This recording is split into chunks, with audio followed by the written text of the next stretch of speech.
Momentum in combat and leadership is often lost not because of the enemy, but because of hesitation.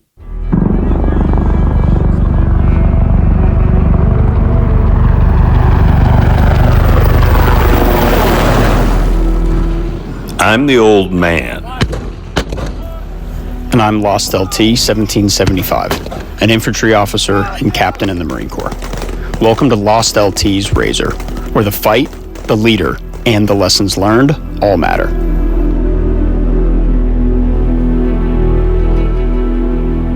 Every second matters. Imagine that your platoon is in an ambush. You're in an L-shaped ambush on a bend in a road. You've done a deliberate reconnaissance of the map and the terrain, and you know that the enemy is going to be coming any minute now. And all of a sudden, you hear vehicles approaching, coming from your left.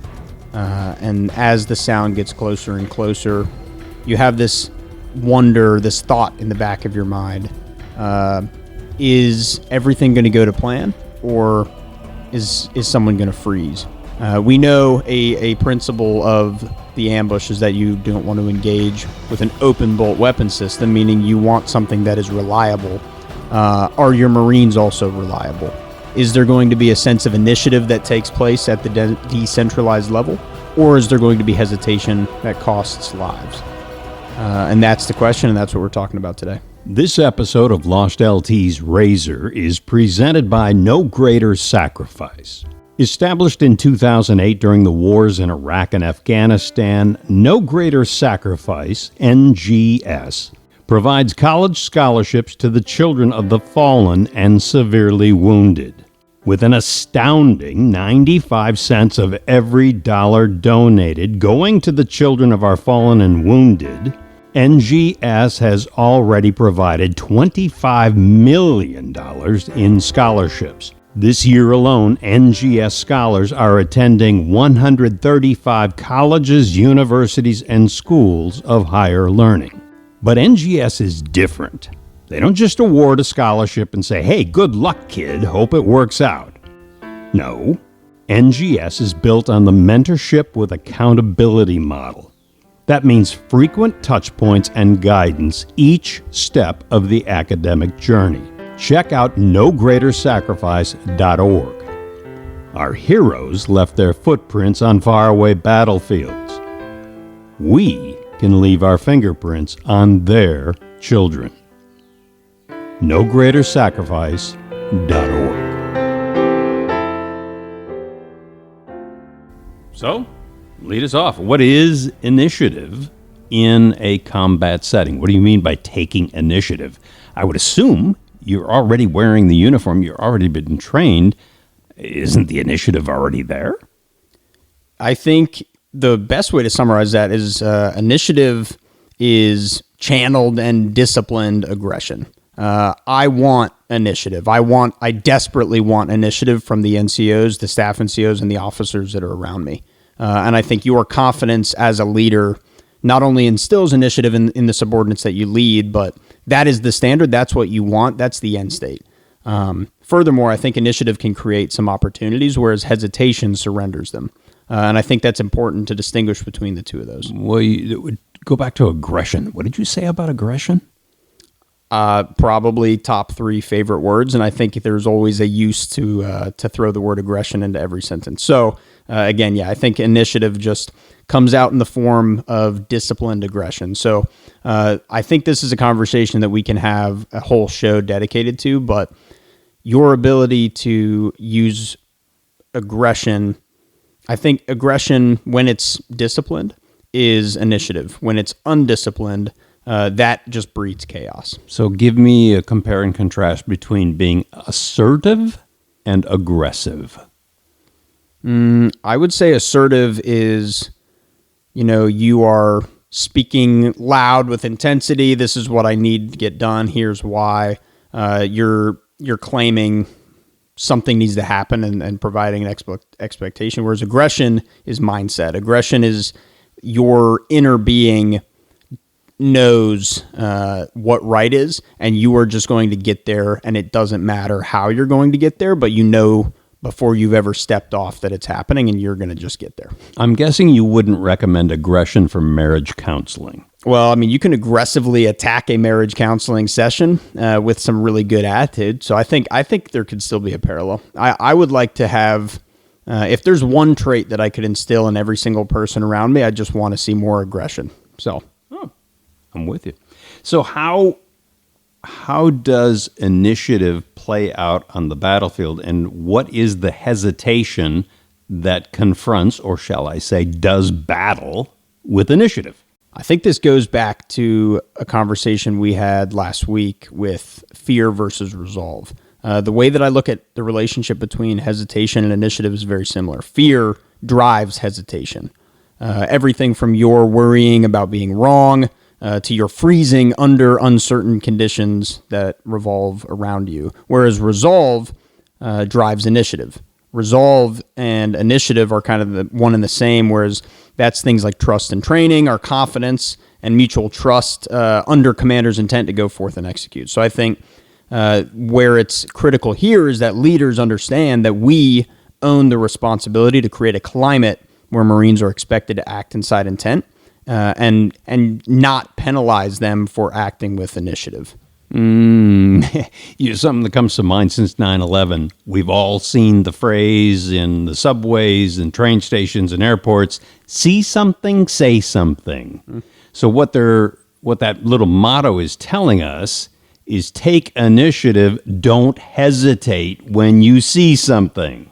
Yeah, and again, seconds matter. Every single second matters. So in a situation like that, you've got this voice in the back of your head telling you, sowing doubt into whatever the situation is. Generally speaking, you know the right answer and you know what you should do, but are you going to do it? Every second matters, and 1 second can cost you the difference between hesitation and initiative and can cost lives. So, well, we see that Main Street America where mom gets the hairs on the back of her neck stand up because the situation just doesn't look right, but she's afraid that if she speaks to it, people are going to think she's neurotic or full of anxiety. It's true. And I think from a leadership perspective, our goal here is to create a climate of initiative. So I kind of said it before, but I want to reward my Marines, and I think you can relate this to a family aspect as well. You don't want to stop or stifle someone's ability to, when they go out on a limb and execute with initiative, they absolutely want to support that as long as it's within the left and right limits of kind of what you've provided. I think that where we go wrong is where we kill initiative, especially in training, and you stunt someone's growth before they've ever had a chance to reach their full potential. Where I do think it's important, we absolutely need to kill hesitation in training. Time condensed, stressful situations where you're forced to make a decision under a time scenario, I think is absolutely critical for us to do so. It seems obvious, but why is hesitation so dangerous in combat leadership? It loses tempo. I mean, if we have hesitation, especially with our leaders, then we lose tempo and we give the enemy the ability to dictate the fight. We cannot afford to let the rules and conditions in which the next fight is fought if the enemy has the rule book. So I think it's critical for us to understand that we cannot afford to have hesitation. Furthermore, hesitation creates confusion. It lowers trust. If you see your boss, your commander, hesitate to make a decision, you are going to have a long and hard road to regain that trust. And if you're that individual that struggles to make a decision, I would rather you make it an 80% solution right now than 100% when it's too late. So I think absolutely critical for every level of a leader, just as a refresher, a reminder that we can't afford to wait until we have 100% of the answers every time before we make a decision. You need to make a decision, identify the risk, and make a decision, period. So is initiative just bravado? Is it testosterone? Is it just charge forward? Is that what you mean by initiative? Blind initiative does nothing for us. Initiative with commander's intent in the focus of that. So before you can effectively operate with initiative, you need to understand the commander's intent. And I think that is why it's so critical that we hammer that idea home to the officer corps is when you don't know what to do, you need to go provide intent, because if you're not seeing your Marines row in the direction that you want them to row, and it's probably because you haven't provided them with the clear guidance and intent. And as soon as you do, you'll probably see a major change in a short amount of time. Lost LT, is this just something that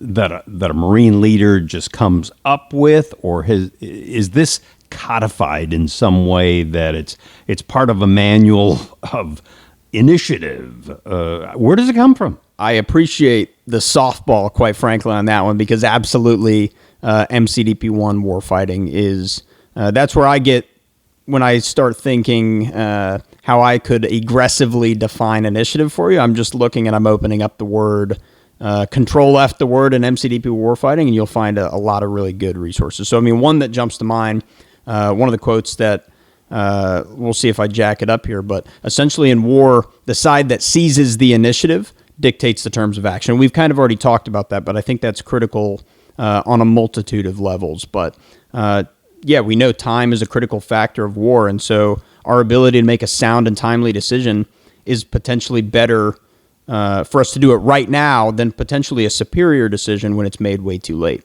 All right, LT, I was in the Air Force about 174 years ago. I have no clue what MCDP1- whatever. What are you talking about? Yeah, that hurts. MCDP1 Warfighting Foundational Doctrinal Publication. It is the cornerstone and really the backbone of the common language that Marines speak. So, I mean, it's one of the first things that we teach student officers at the basic school. And it is a tried and true testament of really what is maneuver warfare and how do we take this timeless and ever-changing aspects and balance of warfare, and how do we set our Marines up for success, and how do we lead in those conditions? So, well, this whole concept of initiative, is this about physical action, or is there some psychology component to this? I mean, that a rhetorical question comes to mind for me of why do leaders hesitate? If we know that initiative is what we want, then why do we afford the opportunity? Why do we even put someone in a position where they are going to hesitate? I think at the individual level, I mean, I don't know if I'd consider myself a perfectionist, but generally speaking, if I put my name on something, it's going to be good. It's going to be done right. I think that kind of ties into the fear of being wrong. That could enable some sort of delay at the individual level. So I'm not going to press yes and say go until I'm confident wholeheartedly that it would be successful because my name's on it. I think there's an individual level, but as a commander, I mean, higher up, that can absolutely translate to the lives of the Marines that are underneath of you. So, I mean, the fear of insert anything that you find applicable in that scenario. Or hesitation is a major result of fear, I'd say. So I got a question here. How can you possibly put the word leader and hesitate in the same sentence? It seems mutually exclusive. It seems counterintuitive. Yeah, I mean, but I think understanding that entry-level training, whether for officers or enlisted, we are going to reward initiative and kill hesitation every time we see it. So in order for you to be a successful leader, you probably had it beaten out of you over the course of many months and years because, it's one of those things that I think you absolutely have to work for. Not everyone understands day one why this is so important. And so I think it's on our instructor cadre across all different schools in the Marine Corps, and it's on those that came before us, our leaders that we already have at different levels, to just clearly communicate the importance of it. Furthermore, leaders transmit panic or they transmit resolve. And we talked about this last episode, but our Marines are going to mirror the presence and what you present to them. There's a chance that they're going to mirror that. And so if a leader demonstrates initiative, then I'm more likely to follow that myself. All right, Lost LT, I got a little bit of a bone here, and I got some issue with the whole concept of hesitation, so bear with me. When I was in Iraq, again, State Department, your favorite organization, I had a chance to talk with one of our leading generals. I'm not going to mention his name. But a term came up that I was not used to hearing, and it was called rules of engagement, ROE. And I got to tell you, when I heard what our rules of engagement were in Iraq, I got totally urinated off. And the reason being is if I had a son or a daughter over there who were institutionally told by command and by the politicians that hesitation was required, I would find it absolutely horrific to have my child come home badly wounded or worse in a bag. Talk to me about rules of engagement and this noble concept of initiative versus hesitation. There are things that we can control and things that we can't control. Obviously, at some level, ROEs are dictated, but at the tactical level, at the platoon or company level, a lot of that is already kind of prescribed to you. And so you start out with understanding these are the rules of engagement. Yeah, is it hesitation in and of itself? Yes, 100%. But that's what separates the Marine Corps and the DoD from some of the individuals and adversaries that we go against, right? So I think hesitation is important in that focus specifically because we need that. I mean, we're different. We are a professional warfighting organization, and we have to understand that the rules and the terms and conditions of war in that situation were causing hesitation, and there's really not much that we can do about it other than providing instances and hard realistic training and exposing your Marines and your team to every single possible situation and scenario so that as soon as something does come up, they can react proactively. Does that still result in men and women dying in combat? Absolutely. But that is what separates the Marine Corps and the DoD from other organizations. Hey, brother, with all due respect, if my kid's wounded, I don't care. Yeah. You know, that just absolutely would break my heart that because my kid had to hesitate because it was institutional policy. I mean, I have a great example. I remember in Iraq where an enemy combatant shot at our folks, ran around a building, put the weapon down, and our service men and women couldn't even do what a police officer could do in that same moment. I've heard similar stories told a dozen times, I feel like, of ROEs defining it as if you take small arms fire, that individual withdraws, puts that rifle down, and then you round the corner, do you have the authority to shoot? So I think, to your point, we could talk through dozens and dozens of scenarios that we all know deep down we don't necessarily like. But hey, I mean, that is what the government, that's what the DoD has said. These are the rules of engagement in that area, and that is the risk that you have to accept as a commander. I mean, you know, when you swear the oath to uphold and serve, that there is a condition, and I know that there's a chance that I have to write a letter home to a parent that doesn't understand, doesn't agree with what's happening, but unfortunately, that's kind of the harsh reality of the business of warfighting. I guess, as I hear you speak, it's maybe important when a young man or woman enlists or gets out of ROTC or gets out of an academy to understand, the family needs to understand that neither the Navy or Air Force or Army or Marines sends our youngsters to war. It's politicians that do, and sometimes our politicians send them to war with one hand tied behind their back, at least for an instant or two. You said in our other episode that you've already been deployed once, not to combat. Were you instructed, and of course, if this is classified, don't tell me, but were you given rules of engagement should you hit the battlefield? Yeah, I mean, there are general rules of engagement that, depending on the AO that you're going into, I was on ship, so without going into too much depth on it, because I don't think it would necessarily add too much. I think there's baseline rules of engagement that we're given, and then going into a certain AO, you would get updated ROEs. But a quick tangent on that is I do distinctly remember on deployment our lawyer, our JAG, coming up and providing us with an updated potential ROEs if we were to get the call to go do a certain thing. But that never happened. But I do distinctly remember that. So as leaders, obviously you have to factor in rules of engagement as you're taking initiative, and to factor out what you're talking about is a battlefield hesitation. Yeah, battlefield hesitation, and the concern that comes up in your mind. And I mean, yeah, battlefield, but I think it's relevant. I mean, this could be,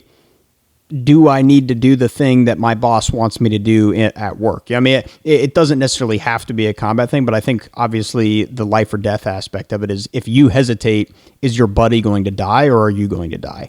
And I think that's the direction I'm going more so in that. And yeah, I mean, ROEs do kind of start us off at maybe a disadvantage, right? I mean, there's that one hand behind the back mentality, but the more that we train to initiative and the more that we train to reacting and being decisive, I think we can quickly fight out of that position. There's a few books, a ton of books that I've read recently that have talked about the idea of a first strike, from let's think whoever knows how many years in the future the next time the Marine Corps will find themselves in combat. But the first strike is something that the Marine Corps and the DoD would likely have to survive, because we are not usually on the offense to start, right? And so if there is this first strike mentality of what happens if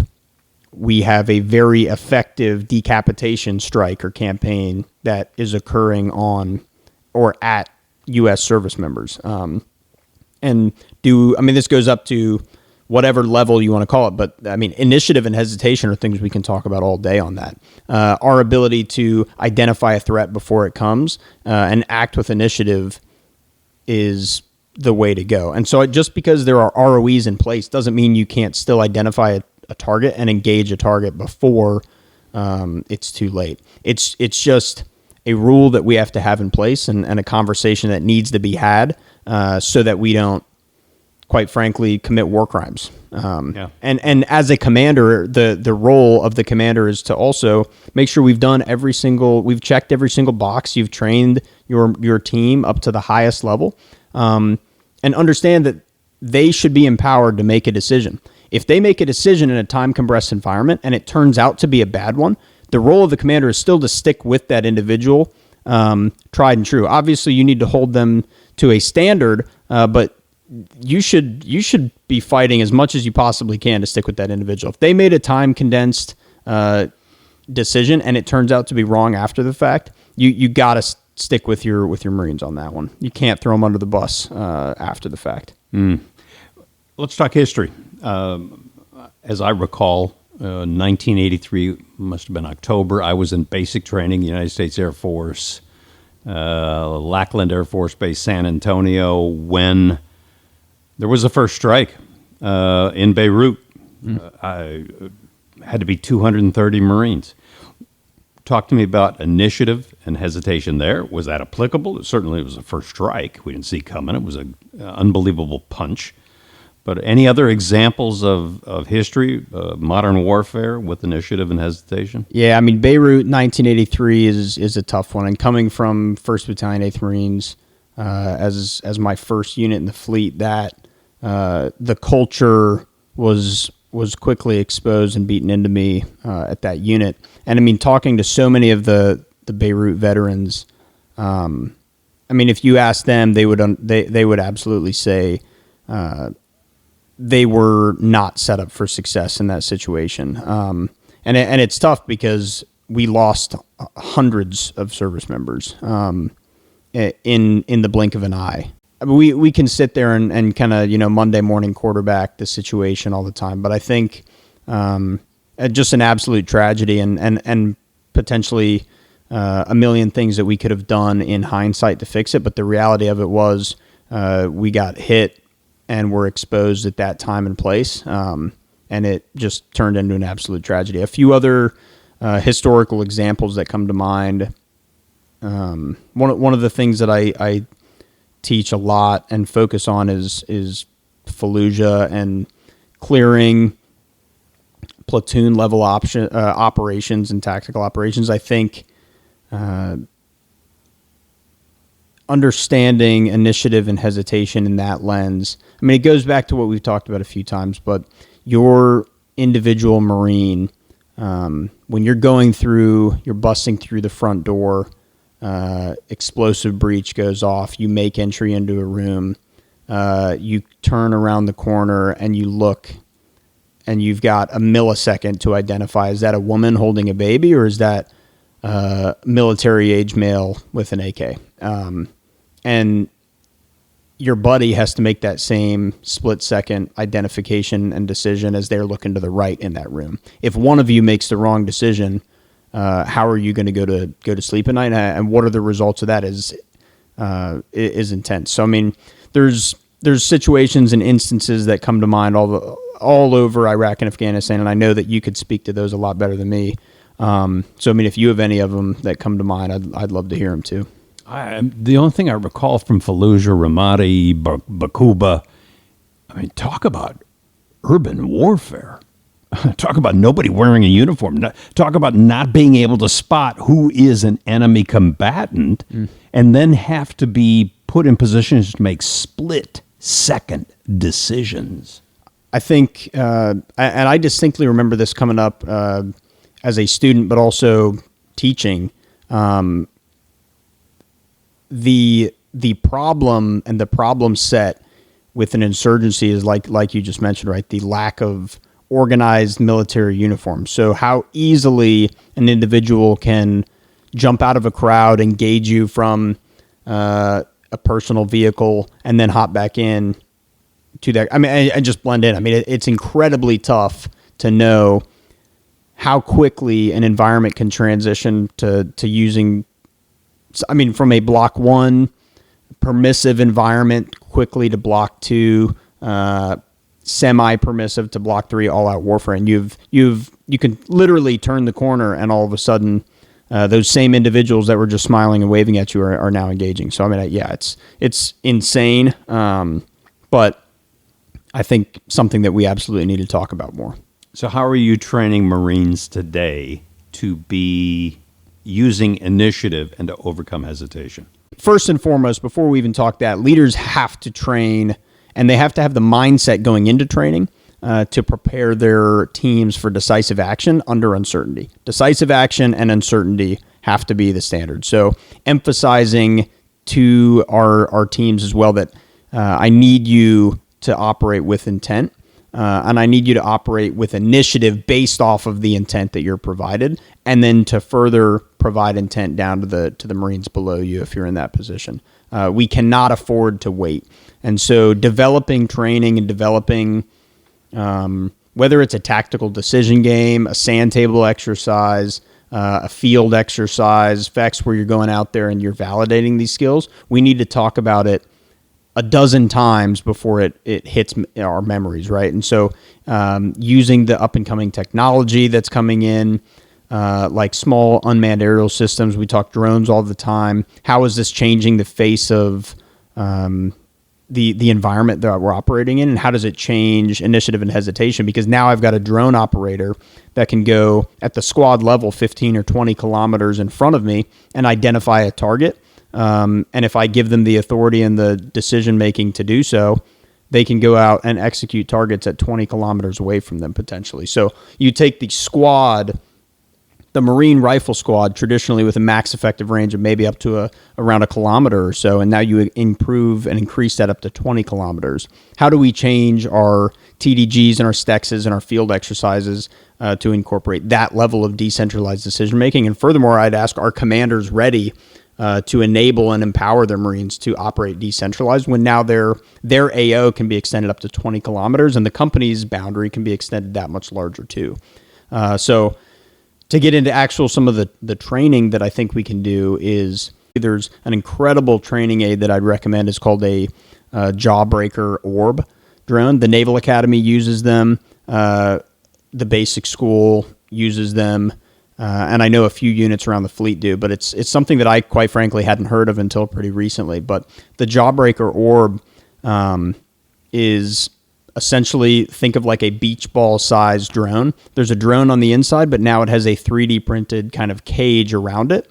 And it is flown the same way as a first person view FPV drone is. But now imagine you've got 10 or 15 operators and you've got a platoon in the defense or a platoon clearing an urban environment. And you just have these orbs, these FPVs flying around, and you can literally fly them directly into an individual, and then an instructor or someone kind of like a white cell can paint casualties from that lens. Because I think a lot of the time we talk about, hey, make sure you're looking up, make sure you're looking for drones, but a simple training tool like that where I can now have 10 or 15 drones and use them in both the offensive and a defensive mindset. Give them to the enemy, give them to friendly forces, and just kind of see what happens. Folks, we've been talking about initiative versus hesitation. Lost LT, as we close, I like to take everything back to Main Street America, right? So let me give you a hypothetical. You're a college student, senior. You're about to graduate. You're looking at the big old workforce out there. And you're wondering, do I fit? Am I going to get hired? What kind of initiative would you tell that soon-to-be college graduate? And what kind of a hesitation would you tell them to overcome and avoid? Yeah, it comes back to the mindset. What is the goal, or what is to use the term that I'm familiar with, what is the commander's intent of the thing that I'm looking to do? And how can I begin to put myself in that mindset and think what's next? The sooner I can do that, the sooner I can start to develop a path.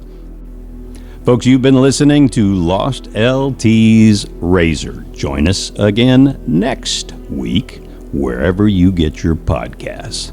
Lost LT fires a new podcast episode downrange every Tuesday.